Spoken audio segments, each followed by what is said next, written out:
Play the beat.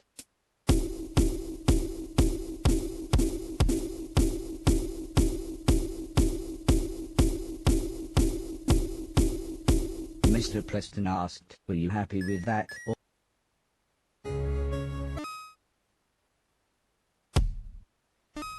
Play the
And so, I was born. The first people I remember seeing were the old man, the old lady, and their daughter, Heather. After they'd said hello, the old man powered me down so he could install some software. I could tell they were nice people. The old man didn't give me a silly voice or stupid personality. And the old lady didn't dress me like a clown. Although for some reason, Heather really didn't like me. Once I'd had time to get used to walking, the old man asked me to dash from one end of the room to the other.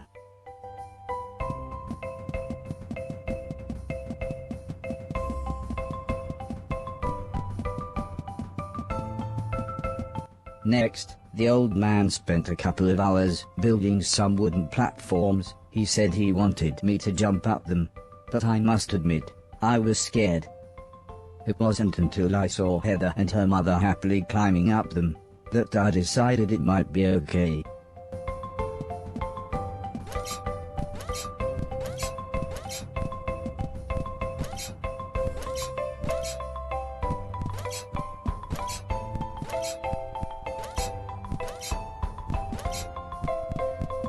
The old man then rearranged the platforms. He told me to try to reach the other end of the room without touching the floor. Heather said, "The floor's made of lava." But when I smiled at her, she just frowned and looked away. The old lady arranged some pillows and blankets. She said it was in case I fell, but I think she just wanted it to look more like lava.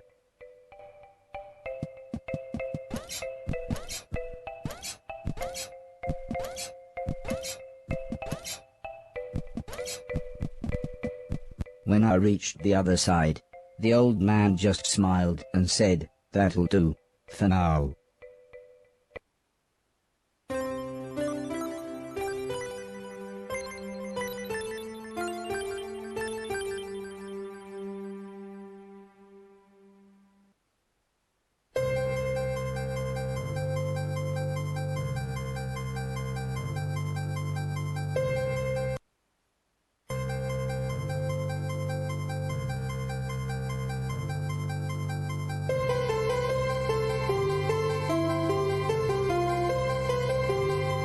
A couple of days after those first lessons, the family had a big meal, and I was introduced to everyone else. The professor was the old man's brother. He was very quiet, and always seemed to just kind of stare at me. He had lived with the old man for 5 years. The house was so huge they barely saw each other. He preferred instead to stay in his room, leaving everything up to his butler, Mr. Deck, as he insisted everyone call him, although the professor always called him Anton. For a while, he called me a yellow bastard, but the old man made him stop, as he thought it sounded racist. Mr. Silton was the old man's driver. Before he worked here, he'd gotten in with some bad people and was the driver in a post office robbery, although it all went wrong for some reason. Mr. Silton showed me a video of his band. I'm sure some people must like it, but I just found it terrifying. Then there was Alice. She was the cook. She was a nice old lady. When she was younger, she had been a TV chef. Then, years later, she had a small part in Coronation Street. Mr. Silton said, before she worked for the old man, Alice was quite a hoarder. She kept old newspapers and bicycles, and something about a pool in a shoebox. The next morning, the old man gathered everyone together to show them what I was capable of. "What else does he do?" asked Mr. Silton. The old man smiled. "He can help around the house." "Could he help me with my newspaper collecting?" asked Alice. "I'm not sure that's a good idea," said the old lady, "but he can do all sorts of jobs." "Yeah," said Mr. Silton, "shove a stick up his ass and he can do Deck's job." Now, said the old man, "we have company," pointing to some important-looking people. 2 large men, both called Gary, set up what the old man referred to as lasers. He said again, I should try to get from one end of the room to the other, but I shouldn't be worried, as I had a special chip which meant no matter how damaged I was, I couldn't die. He said it was like infinite lives in a video game. But when he realized I didn't understand, he said he would explain another time.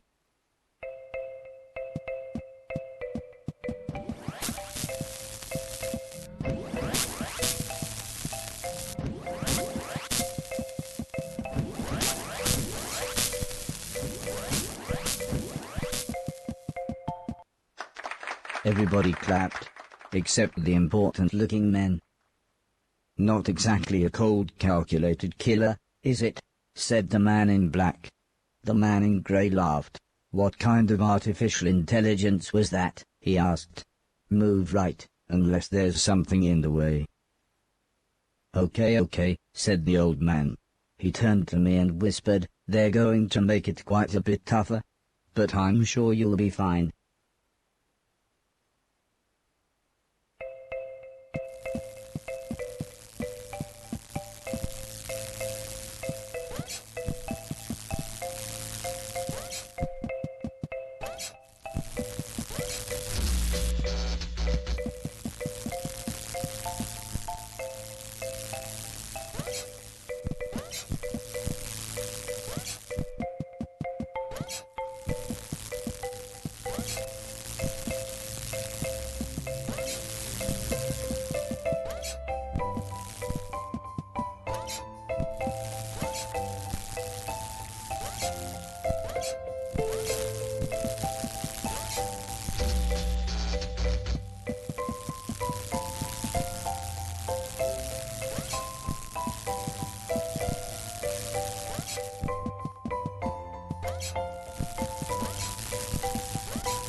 The garage then rearranged the room one last time. The old man smiled.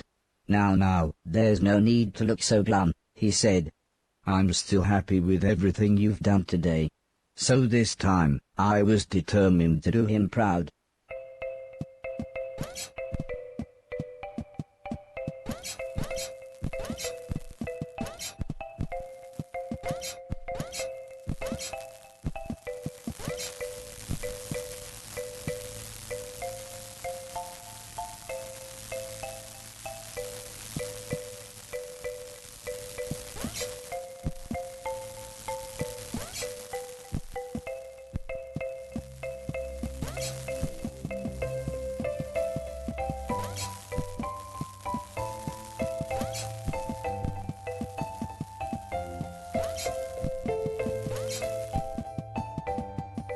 The old man's friends actually seemed quite happy when I made it through. We might have a winner after all, said the man in black. It's no Killbot 3000, but you can almost see the fire in its eyes. A couple of days later, the old lady said she had a surprise for me, my own room. She also wanted to play me some music. I wasn't sure after what Mr. Silton had shown me.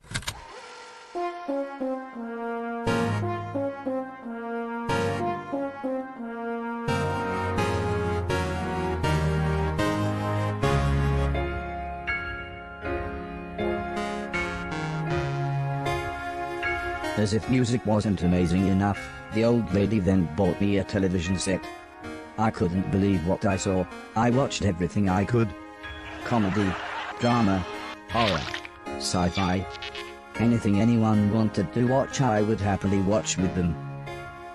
Then one day, the old man set up a small box. He plugged some cables into the television and said, "This is what I meant when I said video games." I played games at every chance I could. I took on everyone. I was unstoppable. I had enjoyed music, film, and television. But to me, video games really were the highest art form.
Heather's birthday was a couple of months later.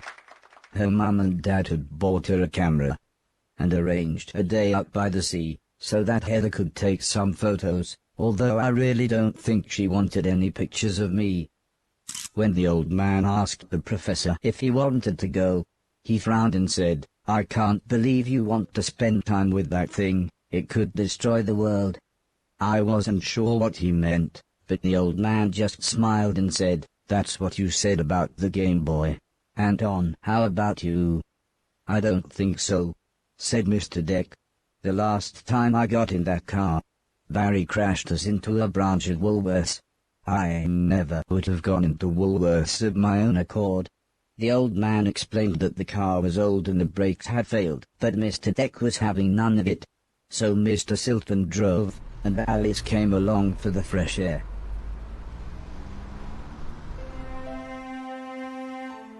I enjoyed being outside, although the old lady kept telling me to be careful of the rickety old walkways. It felt like she was telling me off, but I think she was just concerned.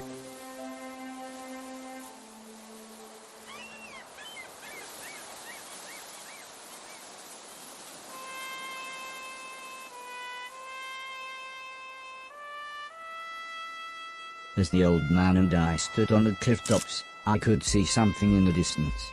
I wasn't sure what it was, so I asked the old man. He said it was a battleship that had sunk in the 1940s.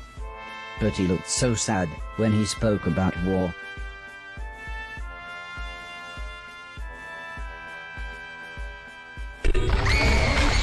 I didn't see what happened, but the metal platform Heather was climbing on had collapsed. She was safe, even if the rocks she was on looked very dangerous.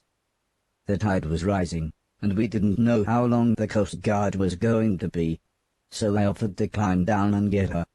The old man agreed, but said I should be careful, as Heather doesn't have infinite lives, like I do.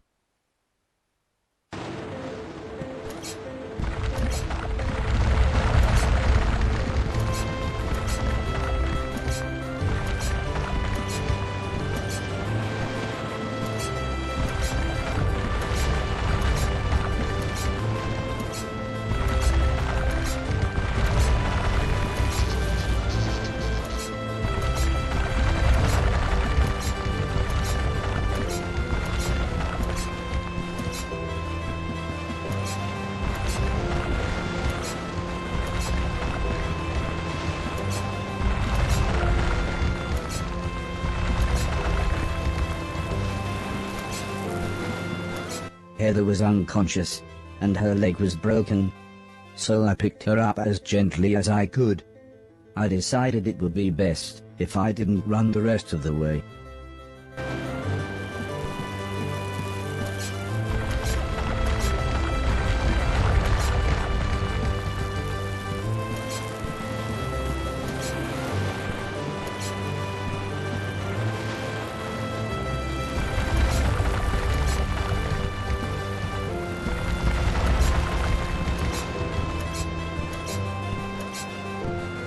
An ambulance had arrived by the time I had made it back to the cliff top. The medics made sure Heather was okay, and then took her off to hospital. A few days later, we all went to see how she was doing. She was fine, but would have to wear the cast for a couple of months.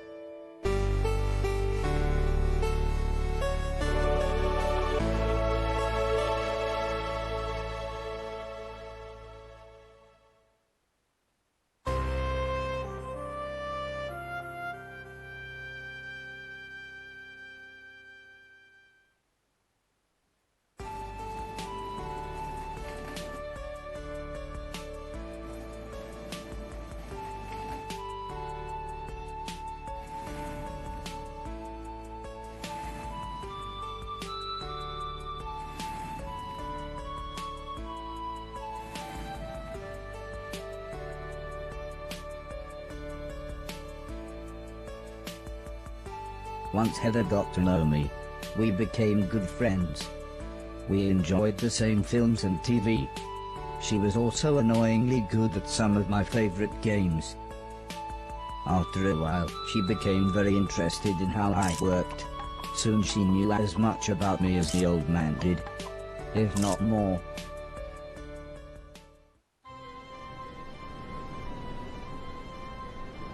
We spent the next couple of months visiting other countries, as when it came to teaching me things, the old man always liked to pick interesting locations. He had explained the basics of mathematics to me at the Great Pyramid of Egypt. Taught me history in the dead of night, surrounded by mysterious giant stones.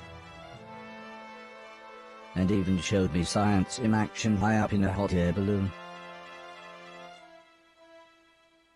This is why I was surprised when the old man took me to a restaurant. It was nice, but it seemed very somber compared to the previous grand locations. He said he just wanted to chat, and this was nice and quiet. Plus it was his favorite place to eat.